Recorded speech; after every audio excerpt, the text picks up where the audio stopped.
పార్వతీపురం మన్యం జిల్లా కురుపాం నియోజకవర్గ కేంద్రంలో జరిగిన ఆటో డ్రైవర్ల సేవలో కార్యక్రమంలో ప్రభుత్వ విప్ తోయక జగదీశ్వరి పాల్గొన్నారు. ఈ మేరకు మండల కేంద్రంలో స్థానిక ధూళికేశ్వర ఆలయం నుండి ఎంపీడీఓ కార్యాలయం వరకు ఆటోలతో భారీగా ర్యాలీ వెళ్లారు. అనంతరం విప్ జగదీశ్వరి మాట్లాడుతూ సీఎం చంద్రబాబు ఆటో డ్రైవర్లకు ఇచ్చిన హామీ మేరకు దసరా కానుకగా లబ్ధిదారులకు వాళ్ళ అకౌంట్ లో నగదు జమ చేసి హామీని నెరవేర్చారని కొనియాడారు. దీని ద్వారా నియోజకవర్గంలో 1347 మంది ఆటో డ్రైవర్లకు 2,02,05,000 రూపాయలు లబ్ధి చేకూరిందని వారు తెలియజేశారు.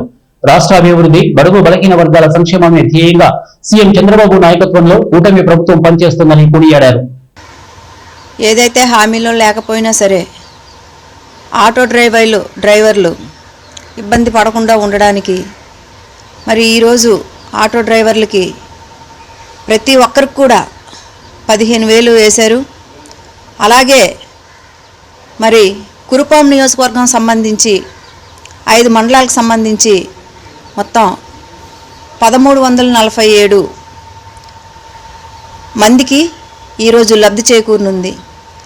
మరి ఒక్కొక్కరికి 15,000 చొప్పున ప్రతి ఒక్కరికి కూడా ఇవ్వడానికి ఈరోజు ప్రతి ఒక్కరికి అకౌంట్లో అమౌంట్ జమ చేయడం జరిగింది. కాబట్టి నిజంగా చంద్రబాబు నాయుడు గారు ఒక విజన్కి ఉన్నటువంటి ఆలోచనలు అన్నీ కూడా ఎలా అంటే ఎవరు కూడా బాధపడకుండా ఉండాలనేదే ఆయన ధ్యేయం.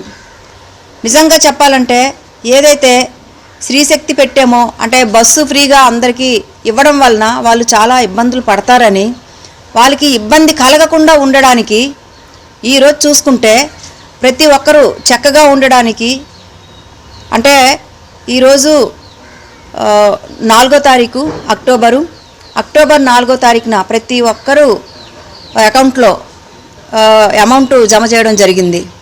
నియోజకవర్గంలో గరుగుబిల్లి 271, అలాగే గుమ్మలక్ష్మీపురం 180, జిఎం వలస 289, కొమ్మరాడ 356, అలాగే కురుపాం 251, టోటల్గా 1347 మందికి లబ్ధి చేకూరుతుంది.